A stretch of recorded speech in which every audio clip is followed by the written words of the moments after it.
The boutique sat on the corner of the most expensive street in the city, its tall glass windows glowing softly under golden afternoon light. Everything about the place whispered luxury. No, it declared it. From the muted hum of classical music floating through the doors to the flawless marble floors polished so perfectly they reflected the ceiling lights like a still lake.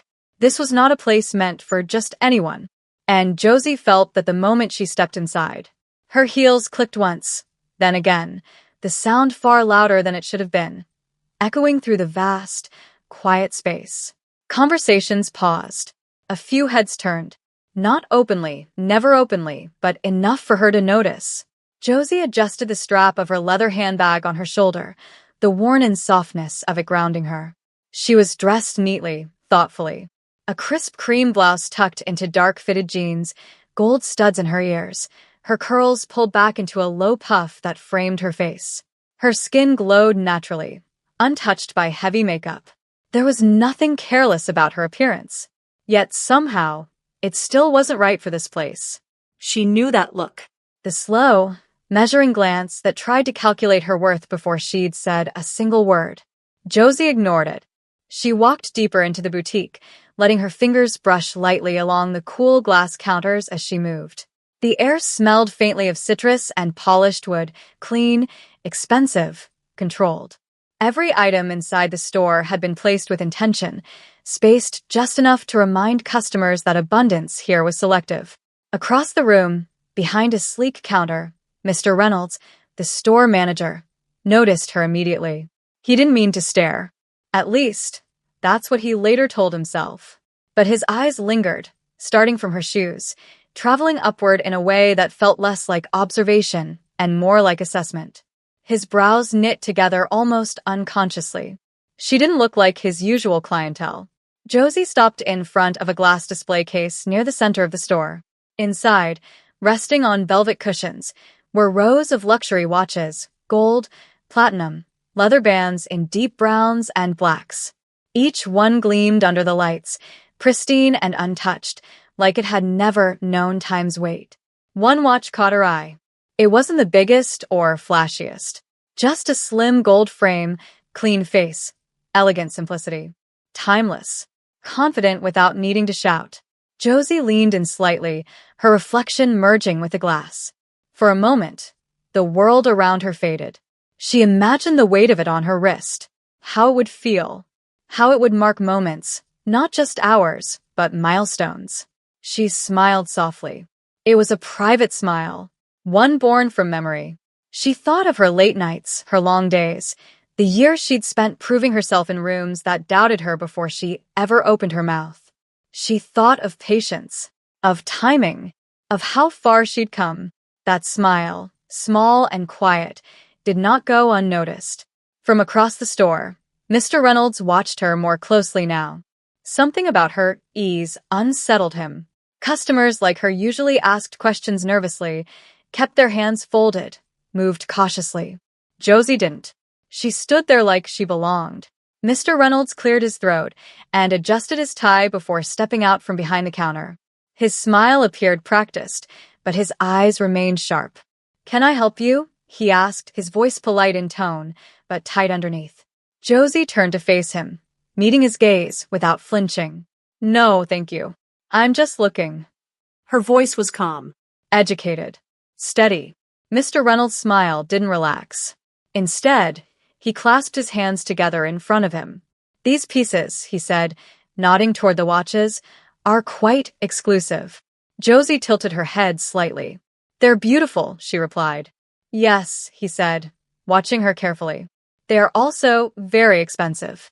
There it was. Josie's smile faded, not in anger, but in understanding. She'd heard that sentence before, in different forms, different places, always wrapped in the same implication. "I'm aware," she said simply. For a brief moment, the two stood there, locked in a quiet standoff. The soft music continued to play. Somewhere, a register chimed. The store breathed on. Mr. Reynolds nodded, though his eyes remained on her hands, her bag, the space around her, as if he were waiting for something to go wrong. Josie turned back to the watch. She didn't touch it. She didn't need to. The glass between them felt symbolic, clear enough to see through, solid enough to remind her that access was always conditional. Still, she stood there, unbothered on the surface, absorbing the moment, unaware that this simple pause, this quiet admiration, was about to set into motion something far bigger than a watch behind glass. And somewhere behind her, unseen, suspicion was already taking shape. Josie felt it before anything was said. It was the shift in the room, the way the air thickened, how the gentle music suddenly felt too loud and not loud enough at the same time. That invisible pressure that comes when eyes follow you a second too long, when silence becomes intentional. She stepped away from the watch display, her heels soft against the marble, and began to walk toward the exit. Not because she was finished looking, but because she had learned when a space no longer wanted her presence. As she passed another glass counter, she noticed the reflection. Mr. Reynolds. Not close enough to be obvious. Not far enough to be accidental. He moved when she moved, stopped when she stopped. Josie's shoulders tightened slightly, though her face remained calm. She had perfected that over the years, the art of appearing unbothered while every instinct whispered, "Be careful." She slowed near a display of bracelets, pretending to glance at them while watching his reflection from the corner of her eye. He was pretending too. A sales associate whispered something to him. He nodded. His gaze flicked briefly to Josie's bag. That's when she knew. By the time she reached the front of the store, the sunlight spilling invitingly through the glass doors, Mr. Reynolds stepped forward, just enough to block her path. "Ma'am." Josie stopped.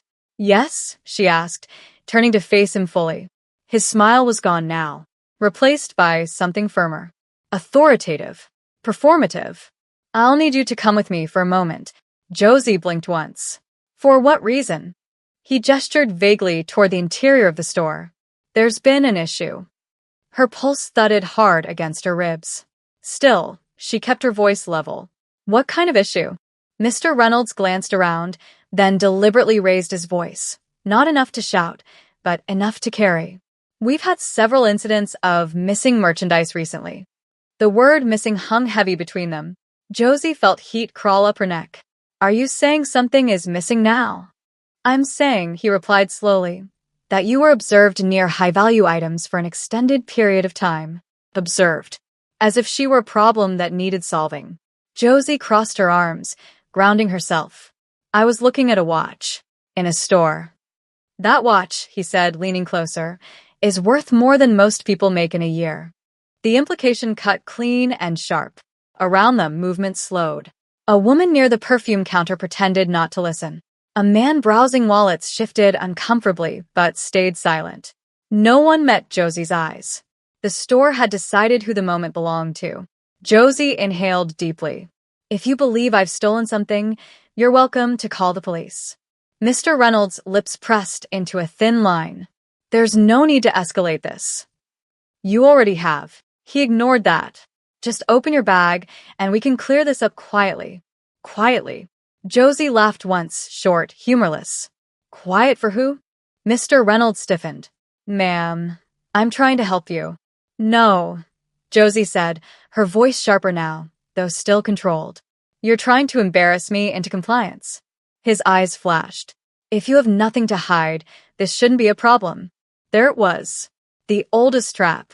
Josie felt the weight of it pressed down on her chest, the impossible choice between dignity and safety, between standing her ground and being labeled difficult, aggressive, uncooperative. Her fingers curled around the strap of her bag. "Do you ask every customer to open their belongings?" she asked. Mr. Reynolds hesitated just long enough to answer honestly, with silence. Josie turned slightly, letting her gaze sweep the store. "Did you ask the woman who tried on 3 watches? Or the man who handled the display pieces?" His jaw tightened. "That's different." How? He didn't answer. Instead, he stepped closer and reached for her bag. That's when Josie's calm cracked, just enough. "Do not touch me." The words were clear, firm, unmistakable. A hush fell over the room. Mr. Reynolds straightened, clearly offended. "Lower your voice." Josie met his eyes, her own blazing now. "I haven't raised it." Phones began to come out. A woman near the door lifted hers discreetly. Another pretended to check messages, camera angled just enough. Josie saw it all. This was becoming something else. Mr. Reynolds exhaled sharply. "You're making a scene?" "No," Josie replied. "You are."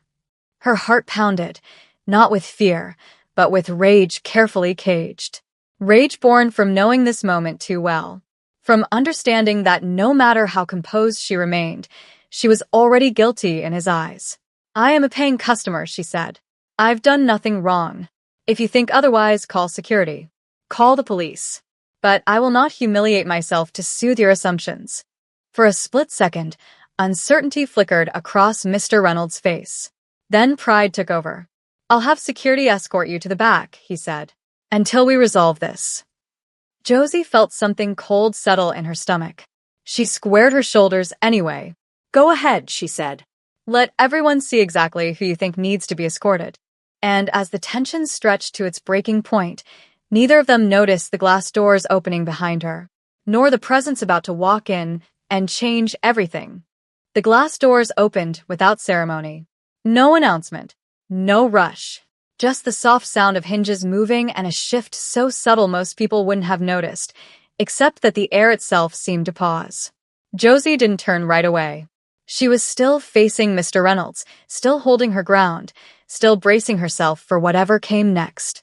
Her heartbeat drummed steadily in her ears, loud enough to drown out the soft music and hushed murmurs behind her. Then she felt it. That unmistakable sensation of attention, focused, intentional, heavy. Not the kind that scrutinized, the kind that recognized. "Is there a problem here?" The voice was calm, Low. unhurried. It didn't ask for permission. Mr. Reynolds stiffened, as if someone had pulled a wire through his spine. Josie turned slowly. The man standing just inside the entrance looked completely out of place and perfectly at home at the same time. Tall, broad-shouldered, dressed in a sharply tailored black suit that spoke of custom fittings and quiet wealth. His posture was relaxed, but there was nothing casual about him. His eyes were fixed on her. Not the bag, not the crowd. Her. Something in Josie's chest eased before she could stop it.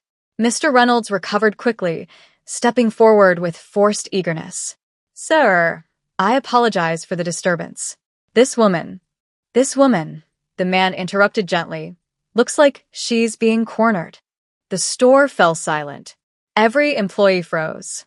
The quiet was suddenly unbearable, like the moment before thunder breaks. Mr. Reynolds' smile faltered. "We're simply handling an internal matter." The man took a step closer to Josie. Just one. It shifted everything. He stood beside her now, not in front of her, not behind her, but next to her. Equal. Intentional. Josie felt the warmth of his presence, steady and grounding. She hadn't realized how tense she'd been until that moment. "Did you steal something?" he asked her softly. She met his gaze. "No, I didn't think so." Mr. Reynolds' face flushed. "Sir, with all due respect, you don't have the full context." The man finally looked at him, and when he did, the temperature dropped. "I'm listening." Mr. Reynolds gestured vaguely. She was loitering near the watches, acting suspiciously, refused to cooperate when asked to open her bag. The man nodded slowly, eyes never leaving the manager. "Did you ask anyone else to open theirs?" Mr. Reynolds hesitated. "That's irrelevant. It's the entire point." A few customers shifted uncomfortably. One employee swallowed hard. The man turned back to Josie, his expression softening. "I'm sorry," he said. "I'm late." Her lips twitched despite everything. "You always are." Mr. Reynolds blinked. "You know each other?" The man ignored him. He reached out, not suddenly, not forcefully, but with unmistakable familiarity, and gently took Josie's hand. The store collectively inhaled. Josie felt the brush of his thumb against her knuckles, grounding her completely. Her heartbeat finally slowed. Then he lifted her hand and kissed it, slowly, deliberately, not for spectacle, for respect. The sound was barely audible, but the message thundered. Gasps rippled through the boutique. Mr. Reynolds went pale. "Yes, sir." The man turned back to him, his voice calm but lethal. "My name is Daniel Hart." Recognition spread like wildfire. The whispered name, the widening eyes, the sudden scrambling of posture. Daniel Hart, founder, owner, CEO. Mr. Reynolds' mouth opened, then closed. His complexion drained of color. This woman, Daniel continued, releasing Josie's hand only to lace his fingers through hers, is Josie Hart. The silence was deafening. My fiancée. A woman near the counter dropped her phone. Mr. Reynolds swayed slightly. I wasn't aware. No, Daniel said coolly. You weren't curious. Daniel's gaze swept the store. And that's the difference. Security arrived at the edge of the scene, unsure of what to do. Daniel didn't raise his voice. He didn't need to. I watched this entire interaction from the security feed in my car, he said. I came in the moment I saw where it was headed. Mr. Reynolds' lips trembled. Sir, I can explain. I'm sure you think you can. Daniel turned to Josie once more. Are you all right? She nodded slowly. I am now. The words hit harder than any accusation. Daniel faced the room again. This company prides itself on luxury, he said. But luxury without dignity is just decoration. No one breathed. And what I've seen today, he added, is unacceptable. Mr. Reynolds' knees nearly buckled. Daniel squeezed Josie's hand gently. We're done here. As they turned toward the door together, the store, once so certain of its authority, felt suddenly very, very small. And everyone knew this was only the beginning. Daniel didn't rush. That alone unsettled everyone. As he and Josie took a few unhurried steps toward the exit, the boutique seemed to shrink around them. The marble floors no longer felt grand. The glass cases no longer felt untouchable. Everything that once radiated authority now felt fragile, exposed under a light too bright to hide flaws. Sir, please, Mr. Reynolds said, his voice cracking. Daniel stopped, but he didn't turn around immediately. Josie felt the shift before she saw it. The way Daniel's body went still, the way his fingers tightened ever so slightly around hers. He released her hand gently, as if he didn't want to pull her back into what was coming next. Stay right here, he murmured. She nodded. Daniel turned. Every eye followed him. Mr. Reynolds straightened instinctively, smoothing his tie with trembling fingers. The store manager who had spoken so confidently just minutes earlier now looked like a man standing on a trapdoor. I wasn't aware of your relationship, Mr. Reynolds began, rushing his words. If I had known. That, Daniel interrupted calmly, is the problem.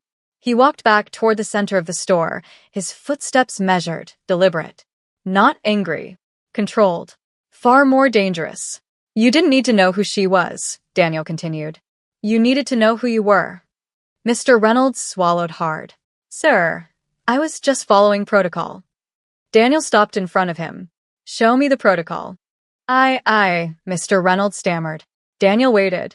The silence stretched. Is there a written policy that allows you to publicly accuse a customer without evidence? Daniel asked. One that permits you to reach for her personal belongings? Mr. Reynolds' face flushed. No, but is there a policy that encourages selective suspicion? Daniel pressed. One that tells you who deserves scrutiny based on appearance. A murmur moved through the crowd. Mr. Reynolds' mouth opened. No words came. Daniel nodded slowly, as if confirming something he already knew. Exactly. He turned his attention to the employees, his voice carrying effortlessly. Every single one of you watched this happen. No one looked up. You saw a woman stand alone, Daniel continued. You saw her treated as a threat. And you said nothing. An employee near the counter whispered, We were told not to interfere. Daniel's gaze snapped to her. Not unkind, but sharp. Then that's a failure of leadership. Security shifted awkwardly near the entrance. Daniel gestured toward them. Gentlemen, please escort Mr. Reynolds to the office. Mr. Reynolds' eyes widened. Sir, are you firing me? Daniel considered him carefully. Effective immediately, he said. You are suspended pending a full investigation. The word suspended offered no comfort. But understand this, Daniel added. The footage speaks for itself. Mr. Reynolds' shoulders slumped. Whatever fight he had left drained from him. As security guided him away, the store seemed to exhale. Daniel turned back to Josie. She was standing exactly where he'd asked her to wait, chin lifted, posture calm, dignity fully intact. The same woman who had been accused, cornered, humiliated. Except now, everyone saw her. Daniel walked to her, his expression softening in a way it never had for the room. "I'm sorry," he said again, quieter this time. "You should never have had to experience that." Josie met his gaze. "I know." He frowned slightly. "You shouldn't have to know." She smiled faintly. "And yet, here we are." Daniel sighed and turned back toward the staff. "Clear the floor." Confusion flickered across a few faces. "Sir, I'd like a moment with my fiancé," he said. "And I'd like it without an audience." The boutique emptied quickly after that. Customers filtered out, some embarrassed, some shaken, some deeply thoughtful. Employees retreated to the back, their earlier silence weighing heavily on them now. Soon, only Josie and Daniel remained in the vast, echoing space. The luxury felt hollow, without witnesses. Daniel took both of her hands. "Talk to me." Josie exhaled slowly, releasing everything she'd been holding in. "I was fine," she said. "Until I wasn't." He nodded. "I saw the moment it shifted." "They didn't see me," she continued. "Not really. They saw an idea. A suspicion." Daniel's jaw tightened. "That ends today." He glanced around the store once more. "This company will do better. Or it will change." Josie squeezed his hands. "Make sure it does." "I will." He leaned forward and pressed his forehead gently against hers, right there in the middle of the store that had doubted her. A quiet, intimate reclaiming of space. Outside, the world waited. Inside, something irreversible had happened. Power had spoken, and it had listened to the right voice. The boutique felt different now. Without the murmurs, without the judgmental glances and carefully guarded silence, the space no longer pressed in on Josie's chest. The chandeliers still glowed, the watches still gleamed behind glass, but the illusion of perfection had cracked. Josie stood near the center of the store, breathing slowly, reclaiming each second that had been stolen from her. Daniel watched her quietly. He didn't interrupt. He knew better than to rush this moment. Moments like these weren't about fixing something, they were about witnessing it. "I didn't come here to make a point," Josie said at last, her voice soft but steady. "I came because I wanted to buy something beautiful." Daniel nodded. "I know. I like objects that last," she continued. "Things that don't panic under pressure. Things that mean something years later." She glanced at the watch display again. "When I was younger," she said, "my mother worked 3 jobs. One of them was cleaning offices at night." Daniel's brow furrowed slightly, but he stayed quiet. "She used to wear this cheap plastic watch," Josie went on. "The strap cracked every few months, and the face was always scratched. But she never replaced it." "Why?" Daniel asked gently. Josie smiled at the memory. "Because it worked. It told time. And time, to her, was everything." She paced slowly now, heels echoing faintly. She used to say, "If you respect time, time will respect you." That stuck with me. Daniel watched her like every word mattered, because it did. "That's why I stayed near that watch," Josie continued. "Not because I wanted to steal it, because I wanted to remember how far I've come." She stopped walking and turned to face him fully. "But to them, I didn't look like someone with a past worth honoring." Daniel's jaw tightened. They saw what they expected to see. "Yes," Josie said quietly. "And what they wanted to see." She looked down at her hands, steady now, unshaking. "Do you know how exhausting it is to constantly prepare to be misunderstood?" Daniel stepped closer. "I can imagine. But I know imagining isn't the same as living it." Josie met his eyes. "I've learned to walk into rooms already braced, already calculating exits, already aware of how loud my voice sounds, how still my hands are, how relaxed my face must be." She laughed softly. "It's a full-time job just being non-threatening." Daniel felt something twist in his chest. "They never asked who I was," Josie went on. "What I do, what I've built. They didn't care." "No," Daniel said. "They didn't." She lifted her chin. "I'm not invisible. I'm just inconvenient to their assumptions." Daniel smiled faintly at that. That might be the most accurate sentence I've heard all day. Josie returned the smile, then sighed. You know what the worst part is? What? I almost apologize. Daniel's eyes darkened. For what? For existing in a space they decided wasn't mine. Silence settled between them. Then Daniel reached into his jacket pocket. He pulled out a folded document and handed it to her. Josie frowned. What's this? Our new company charter, he said. Drafted last month. It includes mandatory bias training, anonymous reporting channels, and leadership accountability reviews. She raised an eyebrow. You didn't write that for me. No, Daniel said. I wrote it because of women like you. Josie studied his face. And because you listened. Yes. She exhaled slowly. Then maybe something good can come from this. Daniel nodded. It will. They stood together in silence for a moment longer before Josie turned back toward the watches. This time, she said, I want to try it on. Daniel gestured toward the display. Of course. He opened the glass case himself. Josie watched as he lifted the watch, carefully, reverently, and placed it in her palm. It felt heavier than she'd expected. Solid. Real. She fastened it around her wrist. It fit perfectly. Josie looked at the face of the watch and smiled, not because of how it looked, but because of what it represented. Time reclaimed. Worth acknowledged. She looked at Daniel. This watch doesn't just tell time. He smiled back. No.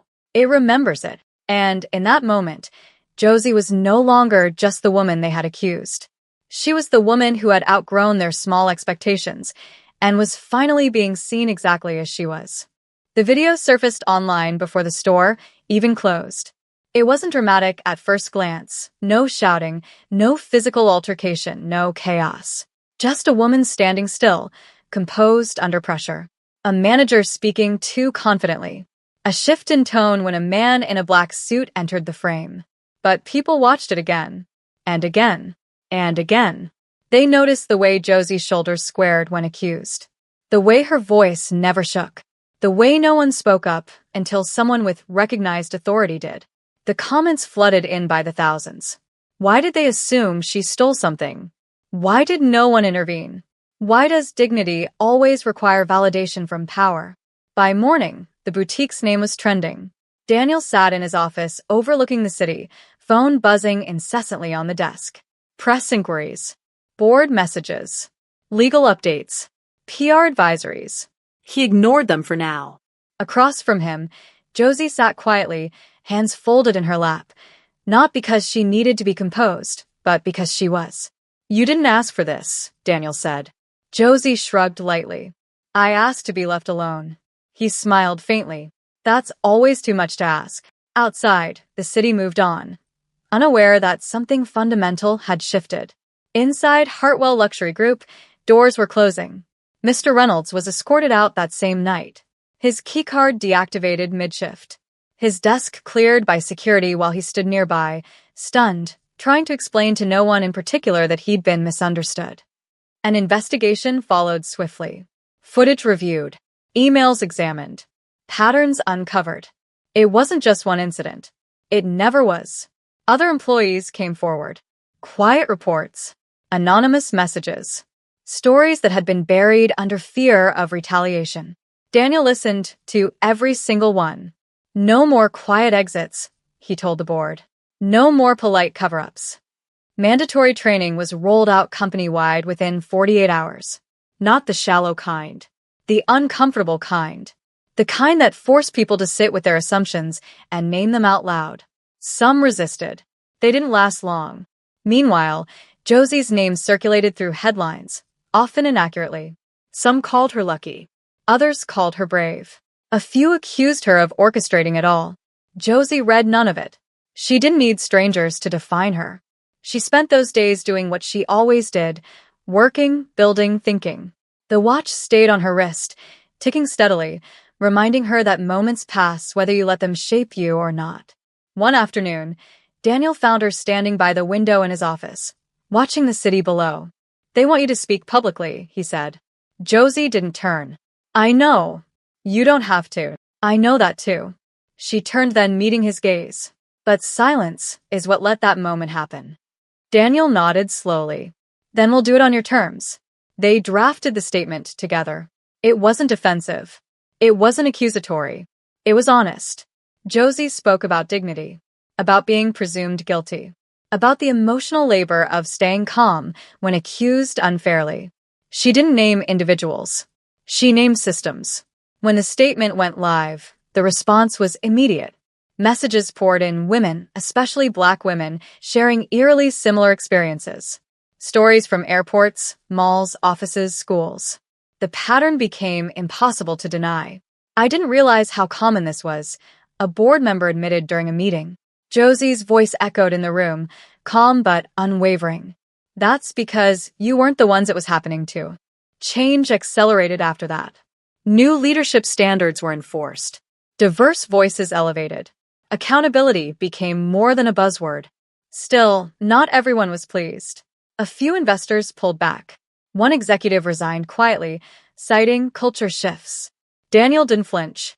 Progress isn't comfortable, he said simply. Through it all, Josie remained grounded. She attended meetings, not as a symbol, but as herself. She refused to soften her language to make others comfortable. She refused to carry anger for anyone else. One evening, as the city lights flickered on below them, Daniel took her hand. You changed things, he said. Josie squeezed his fingers. I stood still. Everything else moved. He smiled at that. The boutique reopened weeks later, not quietly, not triumphantly, but intentionally. New staff, new policies, new leadership. Josie walked past it once, months later. No cameras, no whispers. Just glass, light, and reflection. And this time, when she caught her reflection, she saw not a woman being watched, but a woman who had changed the way others looked. The street was quieter this time. Not empty, just unhurried. Late afternoon sunlight spilled across the sidewalk, warming the glass fronts of the luxury stores, softening the sharp edges of a place once defined by exclusion. The city moved at its usual pace, but for Josie, the moment felt suspended, like the breath held just before a final note fades. She stopped in front of the boutique. The same one. From the outside, nothing looked different. Same sign. Same windows. Same polished promise of elegance within. But Josie knew better now. She knew how much had been stripped away and rebuilt behind those walls. She rested her hand lightly against the glass. The watch on her wrist caught the light. Time ticked on. Josie smiled. Months had passed since that afternoon. The accusation, the silence, the sudden shift when power finally spoke in the language it recognized. The world had kept moving, as it always did, but something inside her had found its rhythm again. She pushed open the door. The soft chimes sounded familiar, but no longer foreboding. A sales associate looked up from behind the counter. Younger, nervous, open. Good afternoon, the woman said, smiling easily. Welcome. No hesitation.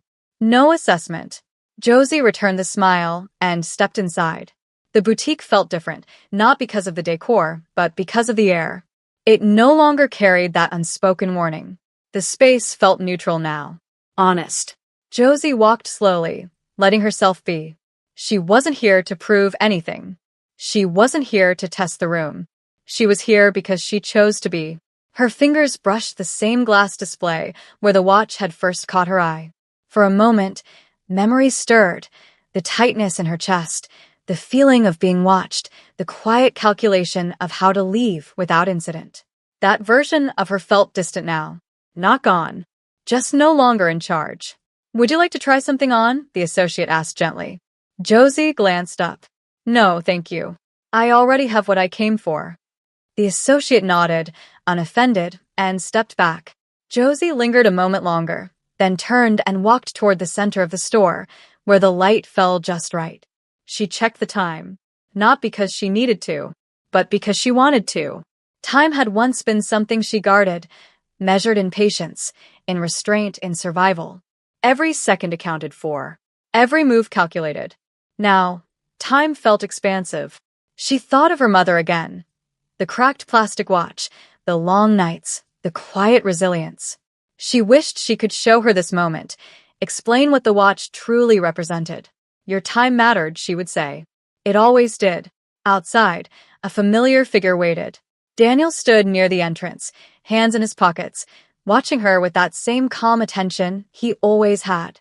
Not possessive, not protective, present. They stepped out together.